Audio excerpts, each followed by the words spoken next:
Hello दोस्तों। तो पिछले एपिसोड में हमने देखा कि किन्यो हांशु को यूं जख्मी हालत में देखकर काफी ज्यादा गुस्से में आ जाता है, जिसकी वजह से वो अकेले ही यान फैमिली के सुपरिटेंडेंट को मारने के लिए चला जाता है। पर उसे मारने के बाद वहाँ पर जेड सोर्ड सेट का लीडर भी आ चुका था, जो कि किन्यो पर काफी ज्यादा गुस्सा दिखा रहा था। अब आगे नेक्स्ट एपिसोड के शुरू में हम देखते हैं कि वो सेट लीडर किन्यू पर हमला कर देता है, जिसे ब्लॉक करने के लिए किन्यू ने अपने सामने एक शील्ड क्रिएट कर ली थी। ये देखकर उस सेट लीडर को काफी ज्यादा गुस्सा आ गया था, इसलिए वो अपने पांचों के पांचों सोर्ड्स को कंबाइन करके किन्यू के पीछे लगा देता है।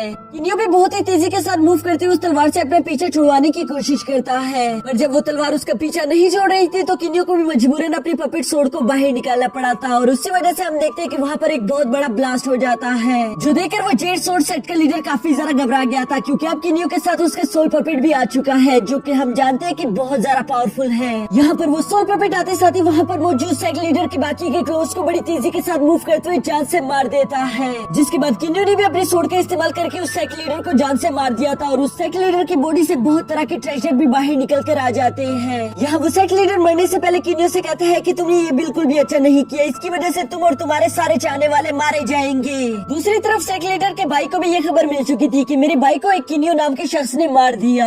किन्यू घर वापस आने के बाद उस सेट लीडर की एनर्जी क्रिस्टल को एब्सॉर्ब करने की कोशिश कर रहा था, ताकि वो अपनी कल्टीवेशन लेवल को बढ़ा सके, और ऐसा करते हुए वो डार्क स्टार के लास्ट स्टेज पर पहुंच जाता है, जिसकी वजह से उसकी कुछ न्यू एबिलिटीज भी ऊपर हो गई थी। यहाँ किन्यू खुद को पूरी तरीके से स्ट्रॉन्ग करने पर ध्यान दे रहा था, क्योंकि वो जानता था कि आज के दिन उसने जो किया है उसकी वजह से जेड सोर्ड सेट वाले चुप नहीं बैठेंगे, इसलिए वो खुद की प्रैक्टिस करने के लिए अपने गोल्डन स्क्रोल में से एक 9th लेवल की डीमन किंग को बाहर समन कर लेता है, जिसका नाम था कोंगलोंग। यहाँ किन्यू कोंगलोंग से कहते हैं कि तुम एक 9th लेवल की डीमन किंग हो, और मैंने अभी कुछ कल्टीवेशन टेक्निक सीखी है, जिसके लिए मैं चाहता हूँ कि तुम मुझसे फाइट करो, ताकि मैं उन टेक्निक्स को अच्छे से प्रैक्टिस कर सकूँ। ये सुनकर कोंगलोंग फौरन से किन्यू पर हमला करना शुरू कर देता है। यहाँ इस फाइट के दौरान किन्यू नोट करता है कि कोंगलोंग की रफ्तार तो बहुत ज्यादा है, इसलिए वो कोंगलोंग से कहता है कि तुम काफी ज्यादा खतरनाक हो, इसीलिए तुम जेड सोर्ड सेट के एम्परर से फाइट कर सकते हो। जिस पर कोंगलोंग बताता है कि मास्टर, मैं आपके लिए किसी के साथ भी फाइट करने के लिए तैयार हूँ, लेकिन एम्परर यू बहुत ज्यादा खतरनाक इंसान है, मुझे नहीं लगता कि मैं उनसे जीत पाऊंगा।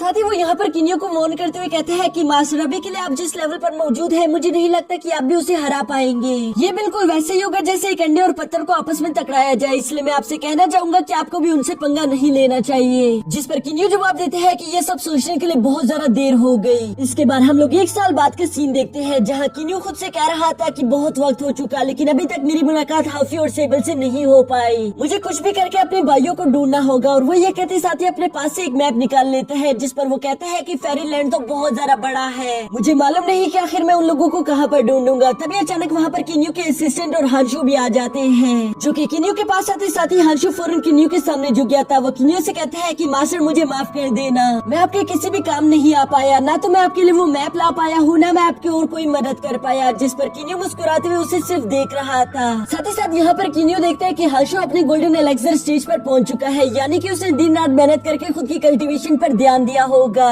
ये देखकर किन्यू को हांशु की हार्ड वर्क काफी ज्यादा अच्छा लगता है, इसलिए वो हांशु से कहते हैं कि याद है तुमने आज से 1 साल पहले मुझसे कुछ कहा था, तुम मेरे स्टूडेंट बनना चाहते थे, तो क्या अब भी तुम उसके लिए तैयार हो? जो सुनकर तो हांशु की खुशी का ठिकाना ही नहीं रहता, और इसलिए वो कहते हैं कि यस मास्टर, मैं अभी भी आपका स्टूडेंट बनने के लिए पूरी तरीके से तैयार हूँ। ये सुनकर किन्यू कहता है ठीक है, फिर आज से तुम मेरे नए डिसिपल हुए, और आज के बाद तुम मेरे साथ ही ट्रेनिंग करोगे। जिसके बाद हम देखते हैं कि किन्यू ने हांशु की ट्रेनिंग शुरू करवा दी थी, और वो उसे सख्त से सख्त ट्रेनिंग करवा रहा था, जबकि हांशु भी अपनी पूरी मेहनत कर रहा था। इसके बाद यूं ही समय गुजरता जा रहा था, और हम देखते हैं कि यहाँ हांशु और मिसलिन एक दूसरे के काफी ज्यादा करीब आ चुके थे। हांशु उसके लिए बाजार से एक बहुत ही ज्यादा खूबसूरत स्टोन खरीदता है, लेकिन तभी अचानक हांशु की नजर वहाँ पर हान मिंग पर पड़ गई थी, जिसे वापस यहाँ पर देखकर हांशु थोड़ा सा हैरान जरूर हो गया था, क्योंकि उसे पनिशमेंट के तौर पर यहाँ से दूर भेजा गया था। इसलिए हांशु चुपके से हान मिंग को फॉलो करना शुरू कर देते हैं, और वो चुप चुप कर हान मिंग की सारी बातें सुन रहा था। जहाँ हान मिंग एक लड़की को बताता है कि ग्रैंडपा ने मुझे यहाँ से दूर पनिशमेंट के लिए नहीं भेजा था,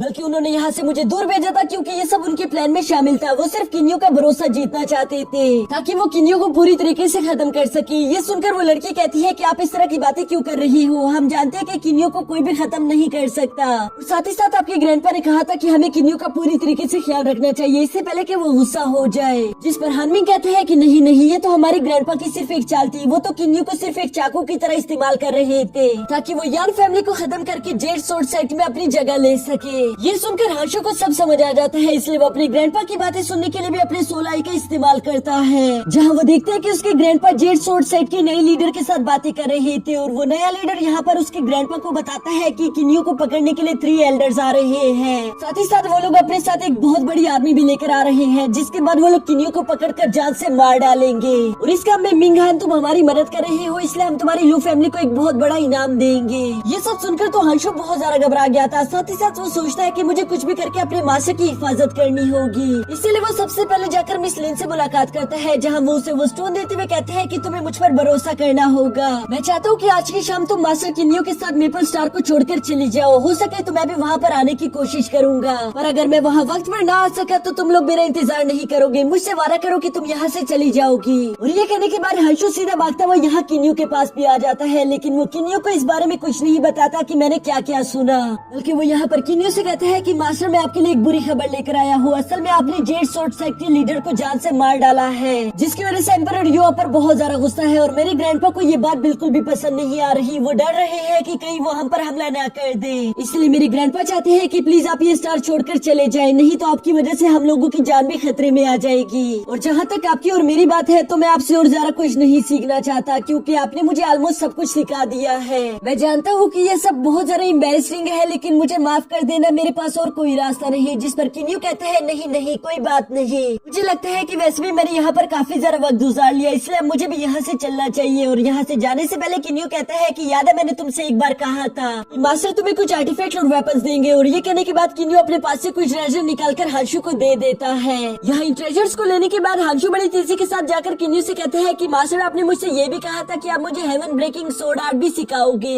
लेकिन आपने अभी तक वो मुझे नहीं सिखाया, तो क्या आप जाने से पहले वो सोर्ड आर्ट मुझे दे सकते हो? जिस पर किन्यू से कहता है कि नहीं वो बहुत ज्यादा खतरनाक है, तुम मुझसे खुद सीख नहीं पाओगे। लेकिन हर्षु उनसे कहता है कि मैं खुद पर बहुत ज्यादा मेहनत करूंगा, मैं खुद को स्ट्रॉन्ग करने के बाद ही उसे प्रैक्टिस करूंगा। और यहाँ यूं ही थोड़ी देर के इंसिस्ट के बाद किन्यू भी इस बात के लिए एग्री हो गया था, जिसकी वजह से वो उसे हेवन ब्रेकिंग सोर्ड आर्ट तो दे देता है, लेकिन वो उसे कहता है कि इसे यूं ही प्रैक्टिस मत करना, नहीं तो इससे तुम्हारी जान चली जाएगी। जब एक बार तुम ज्यादा स्ट्रॉन्ग हो जाओ तभी धीरे धीरे करके इसे प्रैक्टिस करना। और ये सब कहने के बाद किन्यू वहाँ से टेलीपोर्टेशन अरे की तरफ निकल जाता है, क्योंकि वो इस स्टार को छोड़कर जाने वाला था। जबकि यहाँ किन्यू के जाने के बाद हम देखते हैं कि हर्षु काफी ज्यादा इमोशनल हो गया था, उसे अपने मास्टर के जाने का बहुत ज्यादा दुख था, लेकिन वो ये सब किन्यू को नहीं बताना चाहता था, नहीं तो किन्यू उसके साथ यहीं पर रुककर फाइट करेगा। इसके बाद हर्षु फौरन अपने ग्रैंडपा और जेड सोर्ड सेट के लीडर के पास भी आ जाता है, जहाँ वो उन्हें बताता है कि किन्यू स्टार को छोड़कर चला गया। ये सुनकर जेड सोर्ड सेट का नया लीडर काफी ज्यादा गुस्सा हो गया था। वो मिंग हान से कहता है कि तुमने तो कहा था कि वो लड़का कहीं नहीं जाने वाला, तुम्हें इस बात का ध्यान रखोगे, लेकिन फिर भी वो यहाँ से चला गया। जिस पर मिंग हान कहता है कि कोई बात नहीं, वो अभी तक इस स्टार को छोड़कर नहीं गया होगा, मैं उसे जाकर रोकता हूँ। और ये कहकर मिंग हान अभी वहाँ से जाने ही वाला था कि तभी हर्षु उस पर फौरन से हमला कर देता है, जिसे मिंग हान ब्लॉक करते हुए उसे पीछे हटा देता है। यहाँ मिंग हान हर्षु को ये पावर रिलीज करते हुए देकर कहते हैं कि अच्छा तो तुम हो वो गद्दार जिसने यहाँ पर किन्यू को भगा दिया।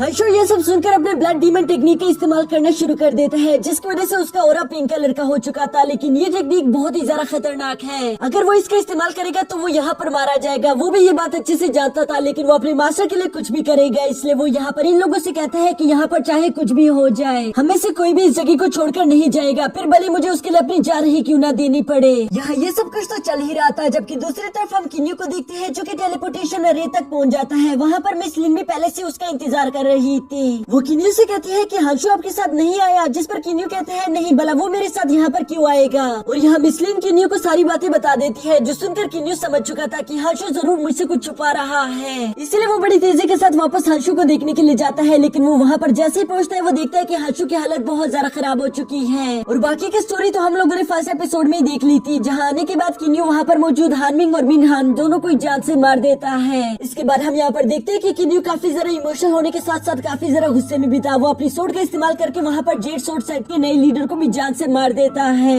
जिसके बाद वो मिस लिन से कहते हैं कि हर्षु की हालत बहुत ज्यादा खराब है, मैं तुम लोगों को अपने स्पिरिचुअल मेंशन में भेज रहा हूँ, तुम लोग वहाँ पर मेरा इंतजार करना। और ये कहने के बाद वो उन दोनों को अपने स्पिरिचुअल मेंशन में भेज देता है। जिसके बाद हम देखते हैं कि तभी अचानक वहाँ किन्यू के सामने एक पोर्टल ओपन हो गया था, जहाँ किन्यू देखता है कि उसके सामने कुछ लोग खड़े थे जो कि शायद उस पर हमला करना चाहते हैं। ये देखकर किन्यू भी खुद को फाइट के लिए तैयार कर लेता है। और इसी के साथ हमारा ये एपिसोड भी यहीं पर खत्म हो जाता है।